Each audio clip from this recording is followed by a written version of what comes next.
Hi, I'm Zibby Owens, and I am the host of this podcast, Moms Don't Have Time to Read Books.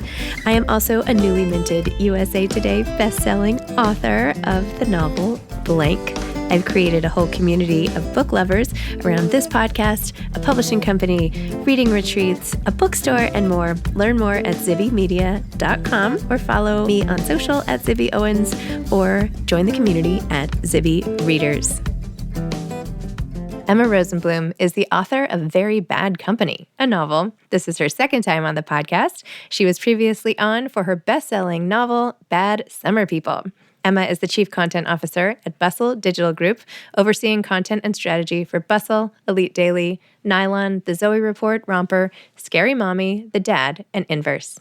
Welcome, Emma. Thanks for coming back on Moms Don't Have Time to Read Books to discuss Very Bad Company. Congratulations. Thank you. It's so nice to see you, and I'm excited to talk about this. Well, thank you for taking me to the One Hotel in Miami. I had a lovely escape. I've been there before, and I was like, oh, I nudged my husband. I'm like, guess where I get to go tonight? I'm going to the One Hotel in this book.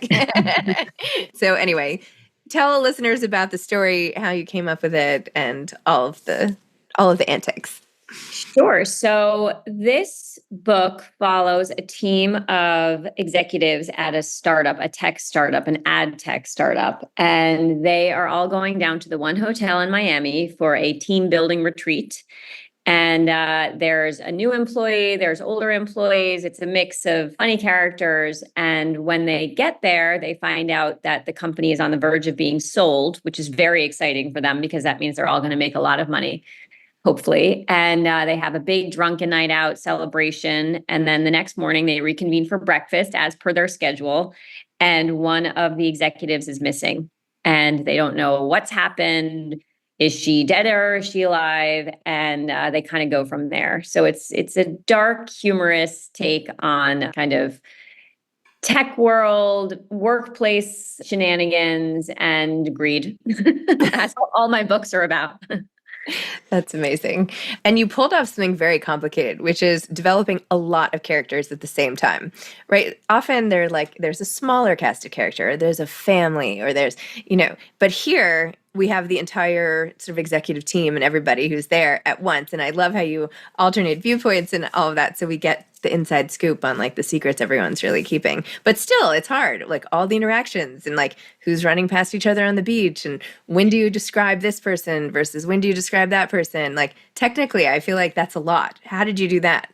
Well, I did a similar kind of thing in my first book. I just love a cast of characters. I just love movies and books where you are pulled into different viewpoints. And I felt like, I don't know, maybe we talked about this before. I get bored writing. I need to use myself in order to get through a draft. And so for me, changing perspective is a really great way because I can do 5,000 words in someone's voice and what's happening with them. And then I'm like, oh man, I'm really bored. And I'm like, yay, I get to start on someone else. It pulls me through in a way. And, this actually has fewer characters than Bad Summer People. And in my next book, I will have maybe even fewer characters. I'm not sure if I could ever write a book from one perspective. I just don't know if I could do it. So I feel like I can write a book from multiple perspectives. I just I lack the imagination or something. I'm no, I'm just one person going through the world. There's so many funny company type references or things that people do that you don't often talk about, all this salary comparison and the somebody's getting paid more and the new person who comes and then who knows, who doesn't know, what people do in response to that, how they, leverage different pretend offers. I mean, all the things. Talk about that and how this sort of pervasive yet not spoken about thing comes up all the time. So I have worked my entire career at various companies, corporate, a couple smaller, some bigger corporations. And I think it's a pretty universal thing if you've held any sort of white collar job. From low level to high level, this idea of competitiveness and intrigue and who's kind of in with the boss, who is on the, who's maybe going to quit, who might get fired soon. It is just something that fills the day. And I have always loved that aspect of work. It just really amuses me and it keeps people going. It work can be really drudgery. It can just be so boring. And so like the workplace politics is something that it just fills every single office. It doesn't have to be a startup. It can be any big or small. And I felt like that was such a funny thing that I've witnessed in my life to be able to put into a book that I hadn't really read in a book before. I mean, you see that in TV sometimes, but just it's something that I just didn't encounter in fiction that often. And I thought it's just such a like ripe, easy thing for parody, because people care so much about these things that ultimately don't really matter in terms of, who's in the loop with what corporate decision, who's included in a meeting, who's left out of the meeting. This assistant doesn't like that assistant. And I felt like infusing the book with that was like a good way to get through, and also to create more intrigue on top of the actual intrigue, which is that someone has possibly died. Yeah. Right. Aside from the plot. Right. But the funny thing about what I thought was funny when I was trying to write it was that stuff, that corporate intrigue, the who's getting more equity than another person, is as important to these characters as do we have to figure out if this person has been murdered. So like that to me is a very funny thing to like put in a book. And to me, it's not that untrue, honestly. Yeah, I mean, it's so funny. Which one of these characters, if any, do you identify the most of you in the work world? Any of them? No, I was very careful to not incorporate myself at all in this book, because I do know that anyone that I've ever worked with will read this book and will be looking for similarities and or differences between not just me, but other people that I've worked with who are the characters in this book. So I was like, there is no way someone could read this book and think that that's me. Though some people will read this book and think, is that them? But it's a lot of pulled just general life experiences and the kinds of characters you meet at any job.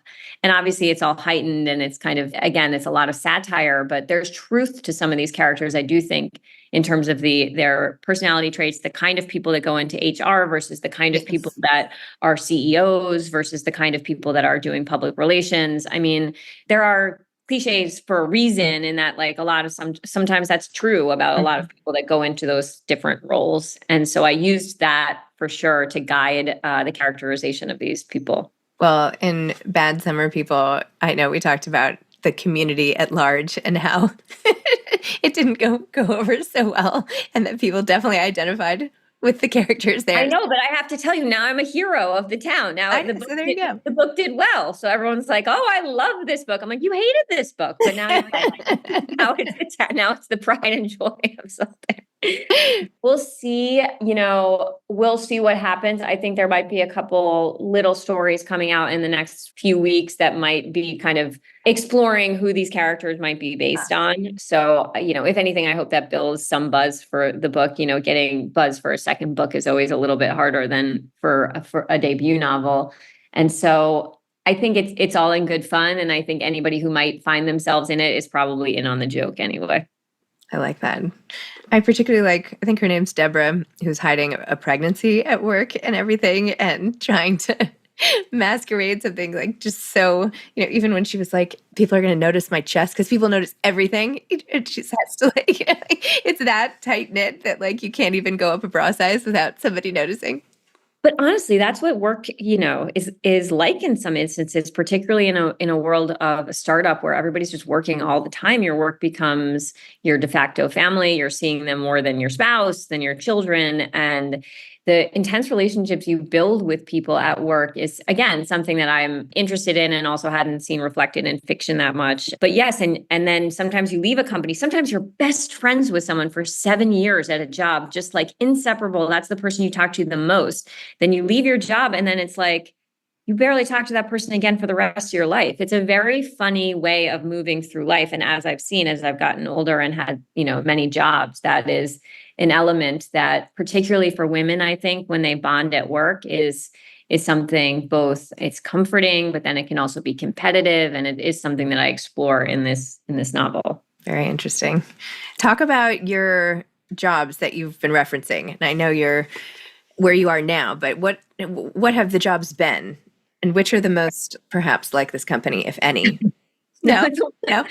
The company I'm at now is probably the one that's the most like this company. So I started as a magazine editor and writer. I was at New York Magazine for like 8 years. And then I moved to Glamour. I was there for a few years. I was at Bloomberg. So there's some elements of Bloomberg in this book, at Business Week. And then I was at Elle. I went back to women's magazines. And now I'm at Bustle Digital Group, which is I'm the chief content officer there, and we have a number of properties and sites. And in this job specifically, I am on the executive team. This is the first time in my career where I've been on an executive team where I'm not just working in my department, but working across all the different departments and thinking about company strategy. And so that it was a bit of an inspiration for this kind of book, because this is the first time in my job where I'm not just working with other editors and writers. I'm working very closely with our CFO, our CEO, our CTO, all of these people that come from different kinds of worlds. Mm-hmm. And so that kind of, it's almost like a superhero movie in a way. It's not, but it's that idea of like this, the tech guy is like this, and then the product person is like this, and the HR person and the PR person, and, the crazy CEO who everybody is kind of, following in a cultish way. And so that was an inspiration for this. And we did in our company take a retreat to the one hotel. Oh my gosh. But nobody died. And it was not like this. It was, that being in that environment where it's, you have a schedule and everybody is brainstorming, but then everybody goes out and you're seeing your colleagues drunk. I mean, it's, I was there being like, this needs to be a book. Like, this is so funny. And of course, then I had to add the element of like, the company is probably fraudulent and someone is probably dead, just because why else are you going to read a beach read if that's not in there? Unless there's some big rom-com element that you didn't see coming. Exactly. And that's not my thing. So I remember the first time I was working at Idea Lab after college for a couple of years. And when we had to go on a retreat to the CEO, the New York-based office that I started when there were like 25 employees, and then we grew and grew. And then I moved to New York, and we took the New York CEO's office. It's a long story. I meant this to be 2 seconds. But anyway, we went to his house on like exit 60 of the LIE or something. And we all had to be in bathing suits. And I was like, this is mortifying. I was 22 or something. I was like, I don't want to be in a bathing suit in front of my colleagues. I don't want to have them be in bathing suits. Like, this is too much information. And it's like stuck in my brain, like the cringe factor of the whole day. Seriously, I think there's even a bathing suit element in this where it's like, and also they play sports together, and then someone has an internal monologue thinking like, why do I need to see my CEO like with sweat down his shirt? Why do I need to see my like colleague with her boobs bouncing up and down? Like, what? This is not professional, but so many companies do it. And so I think that is such a funny thing to get into, the idea that like you're seeing these people that really you just work with in this other way. And it's like summer camp. It's like, you can't escape, and it's all day long, and everybody's tired, and it's just a weird experience. Although I say this and I realize actually we do that for my company now, but it's all women. It feels really different. I don't know. It was the guys, somehow the guys involved, right? I mean, in your book too, it's like, how risque, like who is the character with the bleached blonde hair? It's like the British. Olive. Yeah. With her like racier outfit for the beach. And then like the guys running and they're like, ew, it's like an ew moment, right? I do think, people have experienced that. And even going out, at night for a happy hour with your colleagues, you get some of that where it's these worlds crossing. And, again, retreats are an even more intense version of that. But yeah, I did have fun with that element of like seeing your colleagues in a different and slightly unappealing way.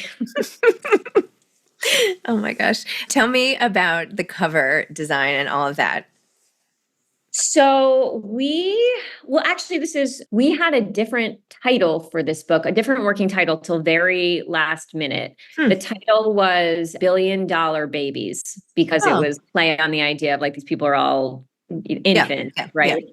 But then last minute, we thought maybe that title could read weirdly, like, is it about prostitutes? Like there's something in it where I think it wasn't tracking. And the way that we figured out that it wasn't quite right was that when we were trying to design a cover around it, like couldn't, like there were so many different options, and nothing really felt right with the title. So then we decided to go with Very Bad Company, and we did lean into this idea of using the word bad again in a Yep. in book. I think for my third, we will also use the word bad. So if you have any ideas, Okay. let me know, because I'm Okay. out of ideas. It's like after I named my 2 children, I was like, I have no, that's it. Yeah, I'm done. Yeah. My second kid, I was like, I don't even know, like, you're nothing, because we already used all the names. And so with this, as soon as we had this title, we got a few sketches back for the cover. And then this cover just like really stood out. I think it's just evocative of going somewhere tropical, but there's still like an ominous element to it. You're looking up at the airplane and it's flying, is like that airplane is going to crash. Like, then it also has the, you know, the palm trees from Miami, and we really liked the color. So I think I really love this cover. I love it. No, it's so fun. It just totally, it pops so much. I love it. It's so cool. And I think it works with Bad Summer People also. Like, they're sort of a nice duo. And that book just came out in paperback. So I think our publisher is hoping, you know, it's like a sort of 1-2 thing where if you liked the first book, you can get that in paperback, and then you can buy the second book. Perfect for the beach bag for the summer. I hope so. Fingers crossed. I'm nervous. No, don't be nervous. It's really good. What is the next book before I can give you a title idea? Well, you'll be able to help me with this because it's about moms in New York City. Oh, no way. Downtown, not uptown. So Okay. it's more like the Tribeca scene. And there's a school down there that's kind of like a friend's seminary, fancy private school, but more kind of relaxed than the uptown schools. And there are these 3 friends. They've known each other forever. Their husbands founded a company together, and they kind of rule the social scene of this world. And they throw these theme parties that everybody goes to and dresses up and spends enormous amounts of money on. And then the first day of school, there's a new mom in town, and she's actually from Miami. And they see her, and she's kind of this, you know, a horse of a different color. She doesn't look like them. She doesn't act like them. She's divorced. She's mysterious. And then once she sort of becomes accepted as part of the group, very bad, weird stuff starts happening to everybody, and they don't know why. And again, it's all sort of dark comedy. Like, it's not really bad, right? Like, and then you sort of figure out as the book goes on what's happening and why. Is it her? Is it one of the other mothers? Is it, you know, having to do with the school somehow? So it's that kind of intrigue. So I don't know. It's like the working title is Bad Friends, but like Bad Moms. I don't know. It's because it's not about mom. It's not about being a mother. So that doesn't really, I don't want the word mom in it. So something with friends, who knows? I still can't get past 60,000 words. I'm trying really hard. That's why I wrote 2 sets of acknowledgments in my latest book. I was like, it contributes to the word count. You know, I ended it in my original thing. I was like, I'll just do this twice. I'll make my acknowledgments really long. You're like 10,000 words, check. It's done. Exactly. No. I know. I find it very hard to get to 60,000 words too. I'm like, you know, oh my gosh. I'm there, but I'm stuck. I'm just really busy right now with the promotion of this book and my actual job. And, you know, I have 2 kids, and once I make a breakthrough, I'll just be able to finish it pretty quickly. But it's just that point of like, which way do I go? Like, how do I get to the end? So yeah, I'll do it. Does somebody die? I don't think so. I think some people almost die in this one. I don't want to, you know, the death is a little bit of a crutch. And also the thing is with and now I don't want to give anything away for my second book, but I don't want to kill people that have kids. It's like too dark for my kinds of books. It's not like, that's not funny to me. And so nobody dying is funny, but like, you know what I mean? It's like, I specifically in these books make the people who die are like, you know, all their relatives are also dead. There can't be anyone who's sad about this. So these are all mothers. They all have family. Like, it just wouldn't be. I think it would lose the sort of comedy if somehow that happened, because that's really actually kind of dark. So no, but I do think that some people like are go to the ER. Maybe it should be bad pickup lines. That's good, but would anyone who's not a mom like immediately get that? But that's really good. But it wouldn't have to be, because it could also be about dating. I know. So like people of all ages would be interested. That's not bad. That's pretty good. I know it needs to be some kind of like play on that. Double meaning. Then maybe at the end there could be something that brings that in, you know? Maybe I know. something happens in the well, pickup bad line. stuff, or I already have scenes where bad stuff happens when they're picking up. Yeah. Sounds good. I'm not going to spoil it, but because the book's not even written. Let's talk about this book that is written. Okay, sorry. No, it's fine. I'm like you. I feel like you have to, I don't know, to stay, I don't know. I didn't mean to suggest that talking about your current book was boring, but I was about to say, like, I get bored easily too. I like thinking about, games where you have to like figure things out. So anyway, okay. So what are you going to ever take a character like from this book and insert into the next book? And was there anyone hidden in this book from the last book that maybe I missed? No, not this one, but already in this, because the worlds are so different. I thought about putting in like a little, Easter egg somewhere, but then I was like, But the next one has a callback to the first one. Oh, okay. There is like a New York City world where they're sort of in competition with one of the schools that Lauren has kids in from Bad Summer People. But she's not in it. But like there's just the idea that these are people in those two books where their worlds actually would probably cross over in some ways. But no, not really. This is pretty standalone, but it just has the same vibe. And it has the same structure. Honestly, it's like, the bad thing happens and you rewind to the beginning of the retreat and then kind of go from there. I think the third one will probably have a similar structure and vibe in terms of having multiple POVs. And then I think I'll switch it up after those three. I think this will be a trio and then I will go somewhere else. Who knows? Rom-coms, just kidding. Really dark, weird rom-com. When is it that you do this? I mean, your job, your kids, when do you find time to do this? I think that's why I'm stuck at 60,000 words for this one. No, I do this during the day in between meetings. So really? I have to. I don't have any other time. I can't there's no way I can't get up early. My kids are up at 5:52 and when I get home and after they're in bed, I'm just dead. I can't do it. I've already had like a full day of work and of them and everything. And so I just, zone out and watch half hour of TV and then just go to bed. So I have to do it during the day. And I can't really work on weekends either because that is really my only time with my children. So I'll like block my calendar for an hour or 2 hours, like here and there. So nobody, I'm the boss, so it doesn't matter. Like I'm allowed to just sort of do whatever I want. So sometimes I'll take a couple hours in the morning, or if I have a light afternoon, I'll kind of block off starting at 4 and I'll write from 4 to 6. And then it's open on my computer at all times. So I'll toggle back to it and just continue to try to add a couple hundred words because it all adds up. It does. And if you're doing it for long enough, like I've gotten through the drafts. So that's just kind of how I do it. It's not ideal, I'll say. That's a really good tip, just to have the document open, just to have it there, because maybe you can add to it. I feel like too precious. Like I need like 6 hours of a time block and I just can't find that time. No, I would never be able to find 6 hours. So I do go back sometimes and fix stuff, but it's like, it's easier once you have some stuff to go back and fix it. You need to at least like get to a certain point. And that to me is like what you can't be precious about, or at least I can. And again, I'm not writing the great American novel here. Like this is plot driven. It's funny. It's for me, the hardest part is the plot.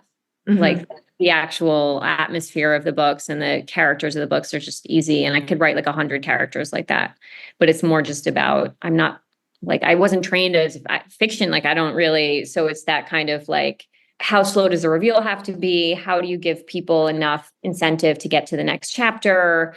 There have to be cliffhangers? How do you have an ending that's satisfying? And like, I haven't nailed it for either of my books, but I'm hoping that as I go and continue in this like art form, mm-hmm. I'll get better, just like I did get better at writing magazine articles. And it's all sort of, this part to me feels mechanical, mm-hmm. rather than just having, you have to have a certain voice. Yep. You have to have sensibility. You have to be a good writer in some ways, but then it's like the rest of it to me does feel like trainable. Mm-hmm. And so I need to, if I did have time, if this was my only job, I would be like reading, so many books and just like studying how to do that better, because I do think that's the thing where I really do need to just like be better at that. But it's the other part that I have that is like, I can write dialogue. I can like that kind of thing it's not hard for me. It's the other stuff. But maybe if you had too much time, you wouldn't be able to do that either. That is totally true. Yeah. Because when I have blocked off a couple times I've taken vacation, in quotes, where I've just taken a week off my meetings and been like, okay, I have to get some chapters done in this draft because it's due at a certain point and they're paying me for it. And you don't like come away with like, oh, I wrote 20,000 words. You're like, oh, I wrote 2,000 words in 6 days. Like, what is wrong with me? So it is that weird thing where if I work better under pressure, if I have this amount of time and I have to get a certain thing done, I will get it done rather than this sort of, writerly thing where people like go on walks for inspiration. Like, I just don't think I'd be able to accomplish what I needed to. But who knows? Maybe I could do it. But for now, I don't. They're all different ways, and that's why they're all different types of books. Otherwise, all the books would be the same. Like not everybody wants a novel that was conceptualized on a walk and it's like sprawling. And do you know what I mean? Like that's good. Sometimes I want to read that, but sometimes I don't want to read that. Right? You need all the different inputs, I think. What is like the main thing about being a chief content officer that people might not know? Like, what does that mean? So that means, it's a good question. All of the content, which is, I hate the word content. I always say this in interviews. It's such a lame, soulless word that didn't even exist when I got into media, but now it does, obviously. So every article, every photo shoot, everything that we put together that goes on the site or goes on our social channels or is in a magazine, because now we do print for Nylon and we also own W Magazine, is created by teams. And I am their top manager. So there's a team for Bustle, there's a team for Nylon, there's a team for Elite Daily. We have a bunch of parenting sites. The top people of those sites report up into me. And so I'm working with them daily to, not in the nitty-gritty, but to figure out what are like the big picture moments for each of their sites and each of their magazines, to weigh in on celebrity covers I'm really involved in, because that is something that I've just done throughout my career and it's just more high level and it's easier for me to make those decisions. I work very closely with our creative director who is running all the visuals across all of our sites. So what does everything look like? And I think that's the thing that people don't quite realize about not just, regular media, but digital media too. Everything has a look, everything has an image, everything. We're thinking still about like, where are we placing the headlines? Who's the photographer on this celebrity photo shoot? What stylist are we using? So there's just a lot of elements that go into creating something that maybe you wouldn't be aware of. You would just be like, oh, someone wrote an article and it's there. And that's just like, there's so much other stuff that's going on behind the scenes. Who's booking our, celebrities? Who's booking just our politicians that we're doing interviews with? Like all those people are on separate teams and then everything reports up into me. And so then my job is to make sure that everything's running smoothly, that people aren't losing their minds in whatever way, which they generally are, but that's okay. That's every job. That's every corporation. And that what we're doing is good. And so I'm, and that's my like content role, is to make sure that everything is top quality and also the right writers and the right look and all of that stuff. And then I also work with our other executives to say, okay, well, our budget is this. This is what we're going to be doing over the next year. This is how you guys can best sell it, and to work with our revenue team, because this is how media companies work, is that the content is produced and then the revenue team sells it. And so we have to be working hand in hand to be creating all this stuff so that they're taking it out to the market, to the advertising market, to sell it to different advertisers.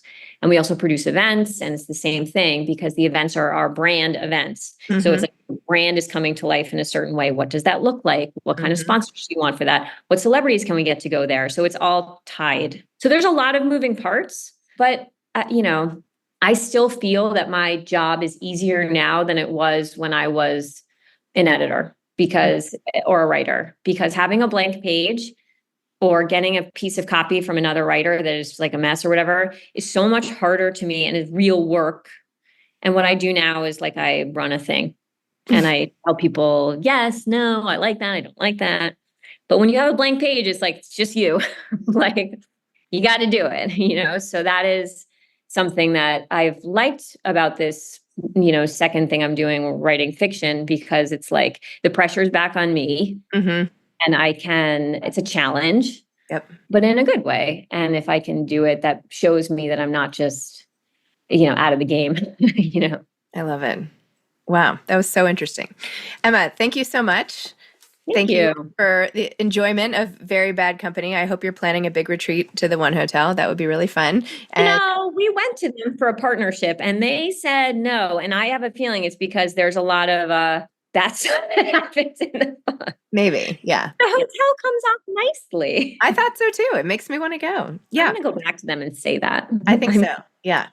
Anyway, let's do a thing together. We'll you have to do a thing. Otherwise they look like, why wouldn't they do a thing? Anyway, and then Very Bad Pickup Lines. I really think that's good. That is good. I agree. That's clever. Okay. Good luck. To be continued. All right. Bye, Emma. Thank you so much. So good to talk. Talk to you later. Thanks, Ibby. Thanks so much. Bye. Bye. Thanks for listening to Moms Don't Have Time to Read Books. If you love it, please leave a review and follow us on social @Zibby Owens and @Zibby Readers.